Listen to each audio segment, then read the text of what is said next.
Saudara dan saudariku yang terkasih, Salam, selamat berjumpa kembali dengan Renungan Harian Iona, Inspiration of New Apostolic.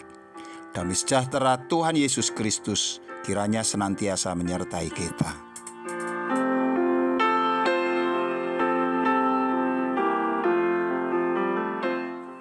Renungan kita kali ini mengambil dasar firman dari kitab Mazmur 31 ayat 16. Masa hidupku ada dalam tanganmu. Lepaskanlah aku dari tangan musuh-musuhku dan orang-orang yang mengejar aku.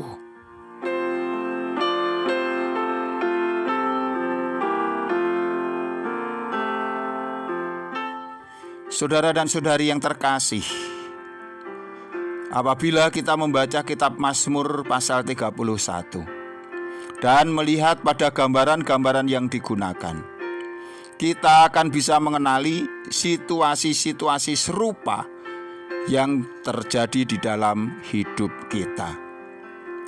Pemazmur merasa begitu terbeban dengan masalah-masalah yang melanda hidupnya dan mengancam jiwanya. Saat ini kita ingin bergumul bersama sang penulis Mazmur untuk berperang terhadap musuh-musuh kita, yakni kelemahan-kelemahan kita, kesedihan-kesedihan kita, penderitaan kita, bahkan mungkin malapetaka yang mengancam kita.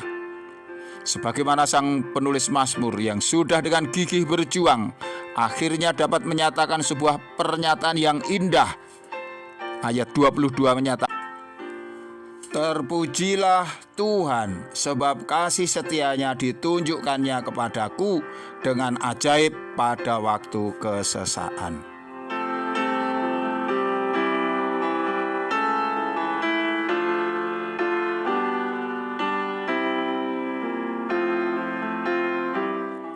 Saat ini kehidupan banyak saudara dan saudari juga diwarnai oleh berbagai macam peperangan, kesulitan-kesulitan, bahkan epidemi penyakit yang sangat menyedihkan.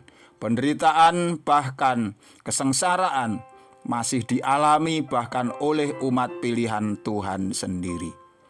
Banyak orang kemudian mempertanyakan kasih Allah karena penderitaan pribadi mereka atau penderitaan kolektif yang harus ditanggung banyak orang di dalam kehidupannya. Kita sebaliknya, kita ingin tetap bersama dengan Tuhan dan mengandalkan Dia di dalam segala kesesakan hidup yang kita alami, karena Ia adalah pemberi dan pemelihara kehidupan.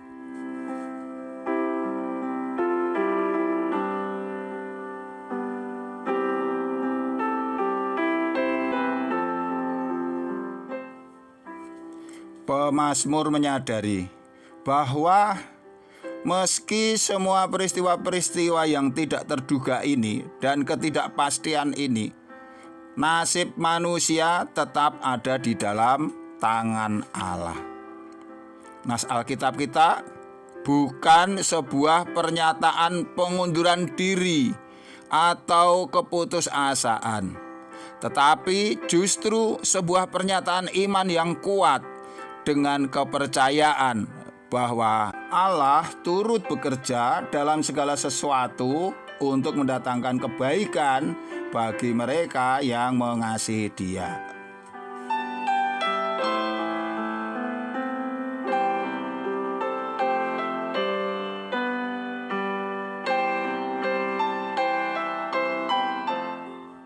Pendoa di dalam Mazmur itu telah bertahan terhadap banyak tantangan, bahkan ancaman-ancaman kematian.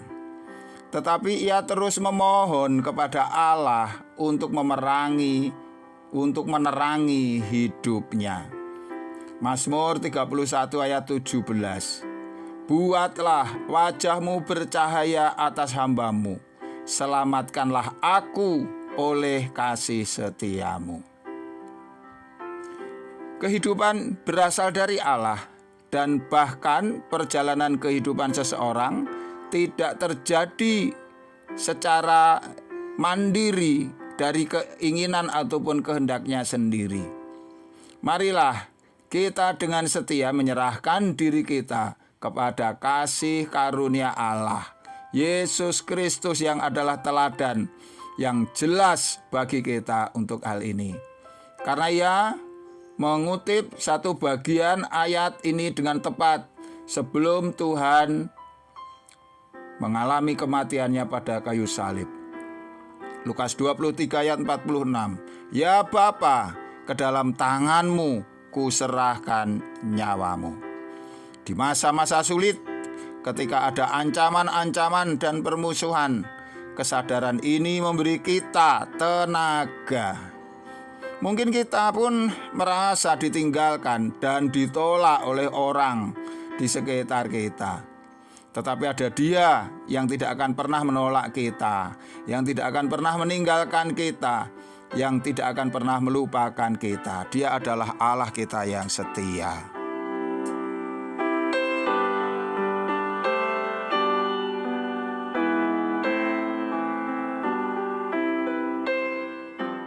Saudara dan saudariku yang terkasih, kita dapat memohon pertolongan, kemurahan, dan belas kasihan Allah dalam segala situasi kita. Kadang-kadang ada masalah-masalah yang kelihatannya tidak bisa kita atasi. Semakin kita memikirkannya, semakin kita kebingungan. Bahkan mungkin sampai diambang keputusasaan.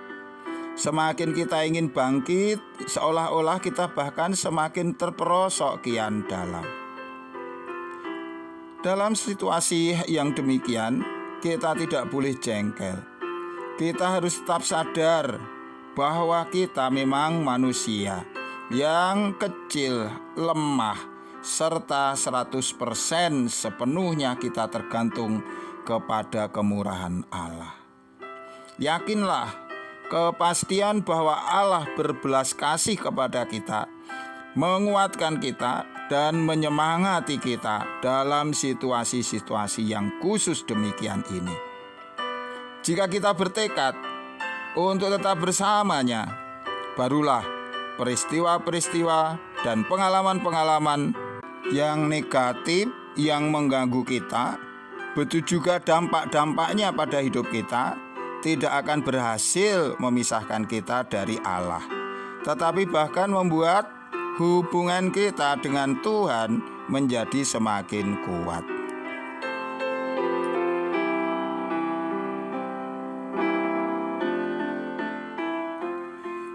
Saudara dan saudariku yang terkasih, penderitaan-penderitaan kita bukanlah bentuk hukuman yang berasal dari Allah. Ini tidak bermaksud untuk membalas kesalahan-kesalahan kita di masa lalu. Tuhan mengizinkannya itu terjadi agar kita dapat menunjukkan kesetiaan kita kepadanya. Kita tidak ingin hanya mengucapkan "Aku mencintai Engkau ya Tuhan" pada saat kita dalam keadaan yang baik. Tetapi sebaliknya, pernyataan cinta yang demikian ini akan menjadi lebih dalam, lebih luas maknanya ketika itu keluar dari hati dan mulut kita ketika kita sedang berada dalam situasi yang berat. Allah menguatkan kita, Allah menjaga kita, Allah memberkati kita semuanya. Sampai jumpa. Amin.